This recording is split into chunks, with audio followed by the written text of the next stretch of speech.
Hello students, मैं S Chandrawat आपके सामने फिर से लेकर उपस्थित हुआ हूँ 11th क्लास केमिस्ट्री। और इस 11th क्लास केमिस्ट्री के अंदर अपन चर्चा कर रहे हैं एस ब्लॉक तत्वों के बारे में। एस ब्लॉक के जो तत्व होते हैं इनमें वर्ग फर्स्ट यानी क्षार धातुएं जो होती है इनके महत्वपूर्ण यौगिकों के बारे में अपन यहाँ पर पढ़ रहे हैं। और इन महत्वपूर्ण यौगिकों के अंदर सबसे पहला महत्वपूर्ण यौगिक सोडियम कार्बोनेट मैं आप लोगों को पढ़ा रहा हूं। और यहाँ पर जो सोडियम कार्बोनेट है इसका निर्माण किस प्रकार से किया जाता है, इस सोडियम कार्बोनेट जो होता है इसका गुणधर्म क्या क्या होते हैं, इन सब के बारे में पिछले वीडियो के अंदर मैं आपको बता चुका हूं। अब बात करेंगे अपन आगे की तरफ और वो है अपना उपयोग। सोडियम कार्बोनेट के उपयोग के बारे में बात करें तो देखो, सबसे पहला उपयोग इसका होता है कास्टिक सोडे के निर्माण में। आपको पता होना चाहिए कास्टिक सोडा किसे कहते हैं, NaOH को। सोडियम हाइड्रोक्साइड को अपन क्या बोलते हैं, कास्टिक सोडा। इसको बनाने के लिए काम में लेते हैं। इसके अलावा ग्लास, ग्लास जानते हो, ग्लास मतलब होता है कांच, तो कांच के निर्माण में काम आता है ये। बोरेक्स, बोरेक्स भी कांच जैसा ही पदार्थ होता है, तो बोरेक्स निर्माण में काम आता है। बोरेक्स का फॉर्मूला कभी पूछ लिया जाए तो आप लोग ध्यान रखेंगे Na2B4O7.10H2O होता है। ठीक है, आगे बात करें अपन साबुन। साबुन बनाने के लिए भी आप लोग सोडियम कार्बोनेट को काम में लेते हैं, क्योंकि उसका नाम ही धावन सोडा है ना भाई, कपड़े धोने का सोडा है। तो कपड़े धोने के सोडे का उपयोग कहाँ किया जाता है, साबुन के निर्माण में भी किया जाता है। तो देखो सबसे पहला उपयोग क्या हो गया, कास्टिक सोडा, ग्लास, बोरेक्स, साबुन आदि के निर्माण में। सेकंड पॉइंट क्या होता है, दूसरा उपयोग होता है इसका जल को मृदु बनाने में। अब सुनो, आप लोगों को पता होना चाहिए जल मुख्यतः दो प्रकार का होता है, एक मृदु जल होता है, एक कठोर जल होता है। मृदु जल जो होता है ना, इसके अंदर साबुन आसानी से घुल जाता है, आसानी से झाग देता है साबुन। परंतु जो कठोर जल होता है ना, उस कठोर जल में साबुन आसानी से झाग नहीं देते हैं।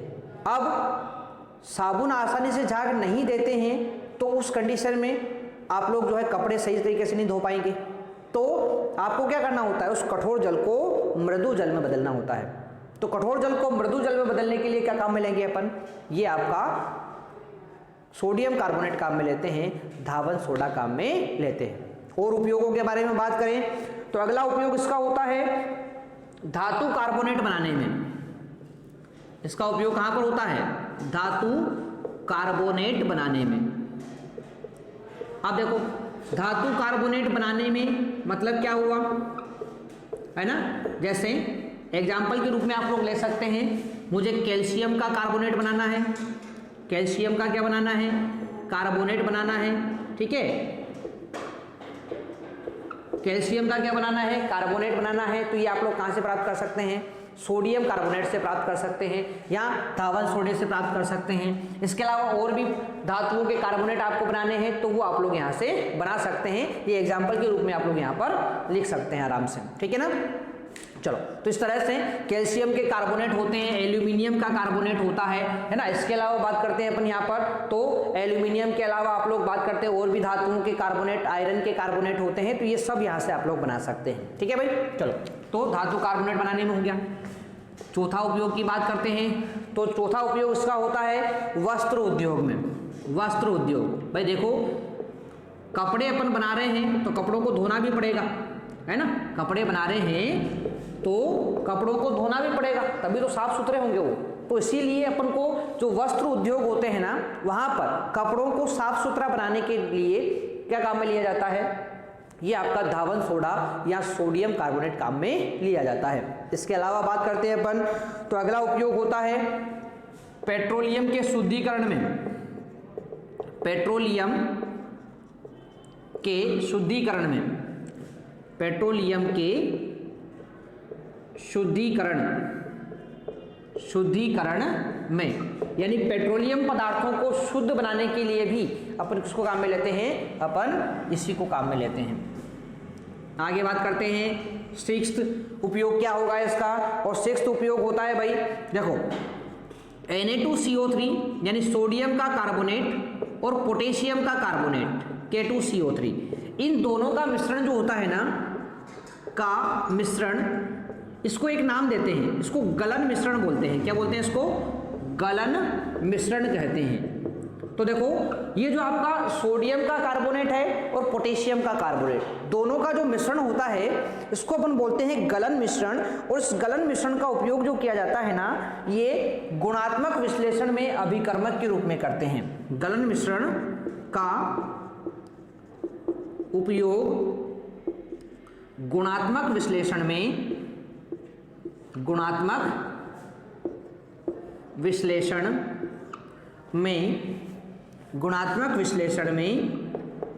अभिकर्मक के रूप में, ठीक है भाई। तो अभिकर्मक के रूप में अपन इसको यहां पर काम में लेते हैं, ठीक है। गुणात्मक विश्लेषण का मतलब होता है, आप लोग जो प्रैक्टिकल करते हैं ना अपने 11वीं और 12वीं के अंदर जो प्रैक्टिकल होते हैं उन्हें गुणात्मक विश्लेषण के प्रैक्टिकल बोलते हैं अपन, और वहां पर अपन किसको काम में लेते हैं, इस गलन मिश्रण को काम में लेते हैं, ठीक है ना। तो ये इसके उपयोग यहाँ पर सारे उपयोग मैंने आपको बता दिए हैं। पहला है कास्टिक सोडा, ग्लास, बोरेक्स साबुन बनाने में, दूसरा है जल को मृदु बनाने में, तीसरा होता है आपका धातु कार्बोनेट बनाने में, चौथा वस्त्र उद्योग में, पांचवा पेट्रोलियम के शुद्धिकरण में, और छठा गलन मिश्रण बनाने में, ठीक है ना। तो ये इसके उपयोग थे जो यहीं पर समाप्त हो जाते हैं। अब इसके बाद दूसरे नंबर का यौगिक अपन यहाँ पर लेते हैं सोडियम का, और वो है अपना सोडियम क्लोराइड। सोडियम क्लोराइड को अपन यहाँ पर काम में लेंगे। और सोडियम क्लोराइड का फॉर्मूला क्या होता है, तो सबको पता है भाई क्या होता है, NaCl होता है। और NaCl को आप लोग क्या बोलते हैं, इसी को आप लोग साधारण नमक भी कहते हैं, ठीक है भाई। तो अब अपन बात करेंगे किसके बारे में, साधारण नमक के बारे में बात करेंगे, ठीक है ना। चलो, तो सोडियम क्लोराइड क्या होता है इसके बारे में बहुत विस्तार से अपन यहाँ पर बात करने वाले हैं।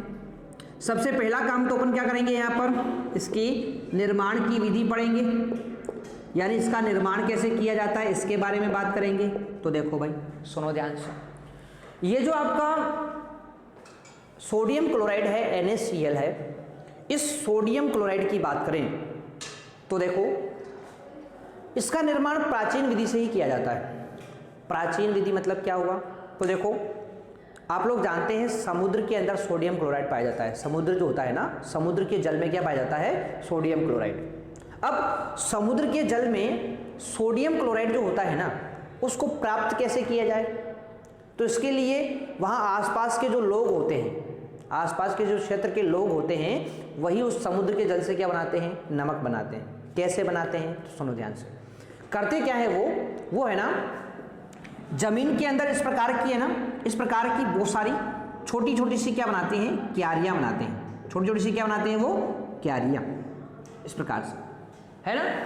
समुद्र के किनारे क्या बनाते हैं, इस प्रकार छोटी छोटी सी क्यारियां बनाते हैं। और इन क्यारियों में क्या करते हैं, वो समुद्र का पानी लाकर इस प्रकार से भर देते हैं, है ना। अब समुद्र का पानी लाकर आप लोगों ने क्यारियों के अंदर भर दिया है, ठीक है ना।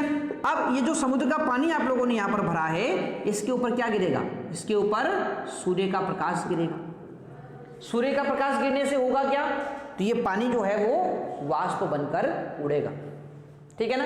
अब सुनो, इस पानी के अंदर था क्या, इस पानी के अंदर एक तो लवण थे और एक थे क्या, लवण थे, लवण के अलावा जल था। तो जल तो वाष्प बनकर क्या हो गया, उड़ जाएगा। जल तो यहां से वाष्प बनकर क्या हो जाएगा, उड़ जाएगा। और लवण कहाँ रह जाएंगे, लवण आपके इन क्यारियों के अंदर ही जमे हुए रह जाते हैं। और वो जो लवण होते हैं उनसे वहां से जैसे वो कठोर हो जाते हैं, तो वहां से आप लोग NaCl ना नमक को क्या कर लेते हैं, पृथक कर लेते हैं, ठीक है ना। तो वो जो प्राचीन विधि है ना नमक निकालने की, नमक बनाने की, वही विधि अपन आज भी काम में लेते हैं, ठीक है, सूर्य के वाष्पीकरण से। आ जाएगी बात समझ में। चलो, तो ये था सूर्य के वाष्पीकरण से नमक बनाने की विधि जो आज भी अपन काम में लेते हैं, ठीक है। तो इसी के बारे में बात करेंगे अपन यहाँ पर। तो देखो निर्माण की विधि में क्या लिखेंगे, सर्वप्रथम समुद्री जल, सर्वप्रथम समुद्री जल या खारे पानी, सर्वप्रथम समुद्री जल या खारे पानी के कुएं, खारे पानी के कुएं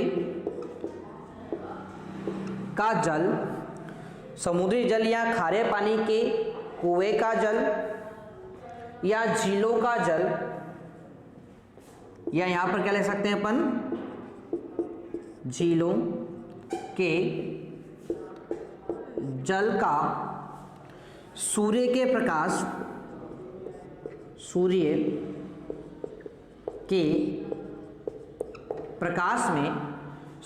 प्रकाश में वाष्पीकरण कराया जाता है, वाष्पीकरण कराया जाता है, वाष्पीकरण कराया जाता है। अब जैसे ही यहां से वाष्पीकरण कराएंगे तो इससे अपन को अपरिष्कृत नमक या अशुद्ध नमक प्राप्त हो जाता है, जिससे अपरिष्कृत या अशुद्ध नमक प्राप्त होता है। ठीक है भाई, तो अपन ने क्या किया, क्यारियों में भरकर सूर्य के प्रकाश से उसका वाष्पीकरण करा दिया, तो वाष्प जल तो वाष्प बन के उड़ गया, अब बचा क्या अपने पास, नमक बच गया। तो वो जो नमक है ना वो क्या होता है, वो अपरिष्कृत होता है, अशुद्ध होता है, इसको क्या करना पड़ेगा, शुद्ध बनाना पड़ेगा। ठीक है भाई, चलो तो इस तरह से अपन यहाँ पर बात करेंगे। तो क्या लिख सकते हैं अपन क्या लिख सकते हैं कि समुद्री जल है, समुद्री जल का क्या करा दिया अपन ने, सूर्य के प्रकाश की उपस्थिति में वाष्पीकरण करा दिया अपन ने, क्या करा दिया, वाष्पीकरण करा दिया। तो यहां से क्या प्राप्त हो गया अपन को, यहां प्राप्त हो गया अपन को अपरिष्कृत नमक, क्या प्राप्त हो गया, अपरिष्कृत नमक यहां पर आप लोगों को प्राप्त हो गया है। ठीक है भाई, चलो तो ये बात अपने पास हो गई। अब देखो ये जो अपरिष्कृत नमक है ना, इस अपरिष्कृत नमक में क्या क्या होता है, यदि इसके बारे में बात करें तो इसके अंदर होता है सोडियम का सल्फेट होता है, सोडियम का क्लोराइड होता है, कैल्शियम का सल्फेट होता है, कैल्शियम का क्लोराइड होता है। ठीक है, तो इस प्रकार की क्या पाई जाती है, यहाँ पर बहुत सारे लवण पाए जाते हैं इसके अंदर, है ना, आदि अशुद्धियां पाई जाती है। ठीक है, तो इस अपरिष्कृत नमक में, एक मिनट, हाँ, नमक में Na2SO4, NaCl, CaSO4, CaCl2 आदि लवण होते हैं, अर्थात इसमें अशुद्धियां पाई जाती है, अर्थात इसमें अशुद्धियां पाई जाती है, अशुद्धियां पाई जाती है। ठीक है, तो ये जो लवण है, ये जो नमक है, इस नमक के अंदर क्या है, इसके अंदर अशुद्धियां हैं। ठीक है, अब इन अशुद्धियों को क्या करना पड़ेगा, यहां से अलग करना पड़ेगा, तभी तो शुद्ध नमक प्राप्त होगा अपन को। ठीक है ना, अब कैसे करते हैं अलग, वो चीज आप लोगों को पता होनी चाहिए। ठीक है ना, तो यहां तक आप लोगों ने सभी ने लिख लिया होगा। मैं इस ऊपर वाली चीज को मिटा देता हूं और आगे अपन इस बात को बढ़ाते हैं। तो देखो आप लोगों ने अभी तक जो ये नमक प्राप्त किया है, ये अशुद्ध नमक है, बहुत सारी अशुद्धियां इसके अंदर हैं। इन अशुद्धियों को यहाँ से क्या करना है, अलग करना है। अब किस प्रकार से इनको अलग करें, इसके बारे में अपन बात करते हैं। ठीक है, तो ध्यान से आप लोग सुनेंगे यहाँ पर। अब देखो, इन्हें पृथक करने के लिए जो अशुद्धियां होती है ना, इन्हें पृथक करने के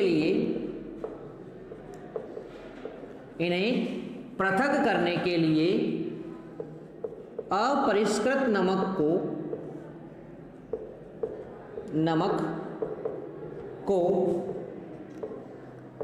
जल में घोलकर,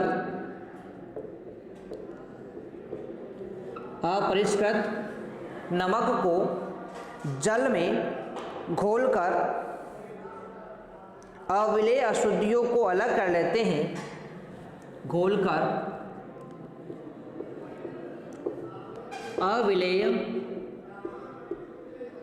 अशुद्धियों, अविलेय अशुद्धियों को अलग कर लेते हैं, अशुद्धियों को अलग कर लेते हैं। इसके बाद अशुद्धियों को अलग कर लेते हैं, इसके बाद इस विलयन में, इस विलयन में अब देखो जो अघुलनशील अशुद्धियाँ थी ना, जो अविलेय अशुद्धियाँ थी, जैसे कंकड़ पत्थर वगैरह हैं, है ना, इधर से मान लेते हैं घास फूस के कण वगैरह आ गए, तो इनको तो आप लोग क्या कर लेते हैं, इनको तो आप लोग छान कर अलग कर लेंगे, ठीक है ना। ये तो अविलेय अशुद्धियाँ थी तो अलग हो गई, परंतु जो विलयशील अशुद्धियाँ हैं, घुलनशील अशुद्धियाँ, उनको आपको अलग करना है। तो इसके लिए क्या करते हैं अपन, इसके लिए इस विलयन में HCl गैस प्रोवाइड करते हैं। कौन सी गैस प्रोवाइड करते हैं, HCl गैस प्रवाहित करते हैं।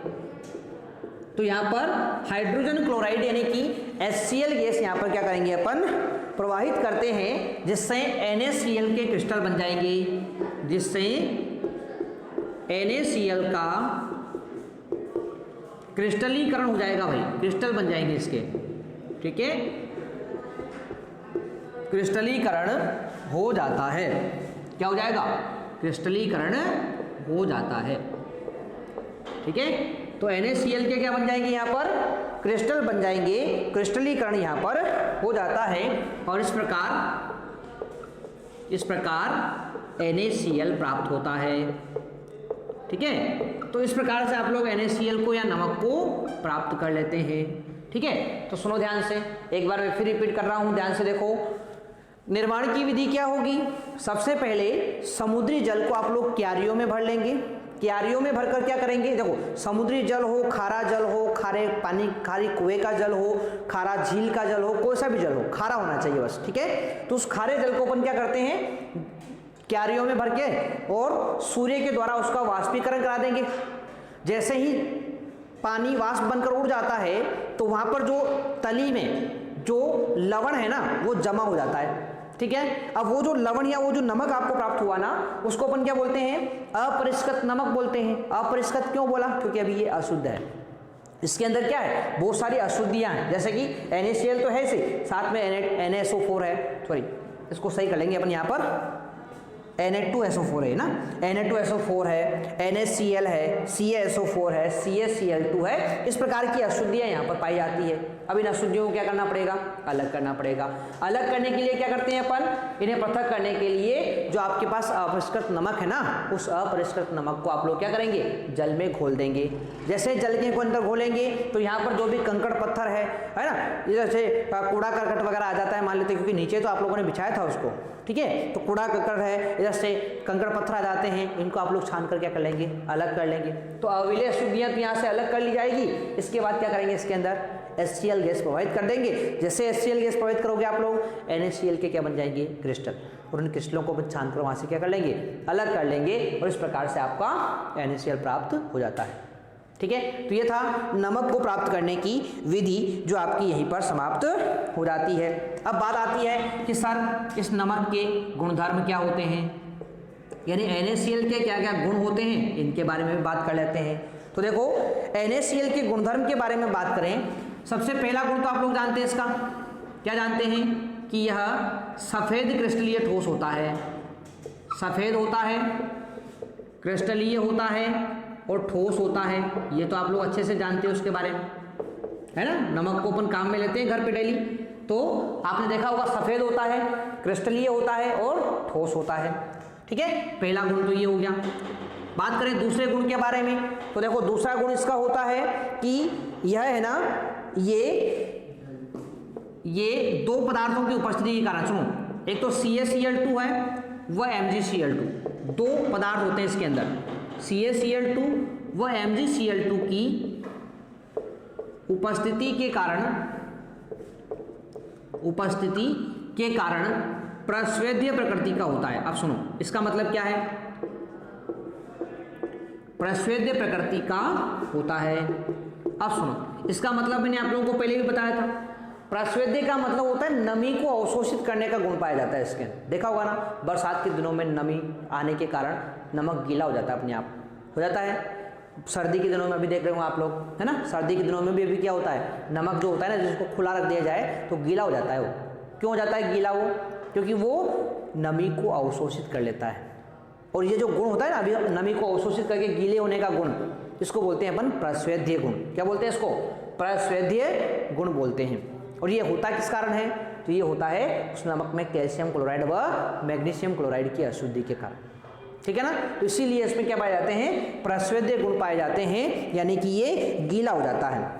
आगे बात करते हैं तो तीसरा गुणधर्म है इसका गलनांक। इसका गलनांक जो होता है भाई बहुत ज़्यादा होता है, 800 डिग्री सेल्सियस। कितना होता है? 800 डिग्री सेल्सियस होता है, बहुत ज़्यादा गलनांक होता है इसका भाई, है ना, गलता नहीं है ये, ठीक है। और आगे बात करते हैं तो चौथा पॉइंट है ताप बढ़ाने पर इसकी विलेयता पर कोई प्रभाव नहीं पड़ता है, कोई प्रभाव नहीं पड़ता है। यानी कि इसकी जो विलेयता होती है ना, इस विलेयता के ऊपर कोई प्रभाव यहाँ पर देखने को नहीं मिलेगा तापमान बढ़ाने से, ठीक है भाई। तो ये हो गया क्या, इसके गुणधर्म हो गए हैं, ठीक है। तो कुल 4 गुणधर्म थे जो अपन को ध्यान रखने थे, और लास्ट अपन क्या बात करते हैं? उपयोग की बात कर लेते हैं, ठीक है ना। तो भाई कहाँ पर काम मिल जाता है नमक, ये तो आप लोग सब जानते हैं, ठीक है। तो उपयोग की बात कर लेते हैं लास्ट में। और उपयोग जो होता है, सबसे पहला उपयोग तो कहाँ करते हो आप लोग? भोजन में सामान्य जो है नमक के रूप में, ठीक है। तो क्या लिखेंगे? भोजन में साधारण नमक के रूप में, नमक के रूप में, ठीक है भाई। तो सबसे पहला उपयोग तो क्या हो गया? भोजन में साधारण नमक के रूप में काम में लेते हो आप लोग।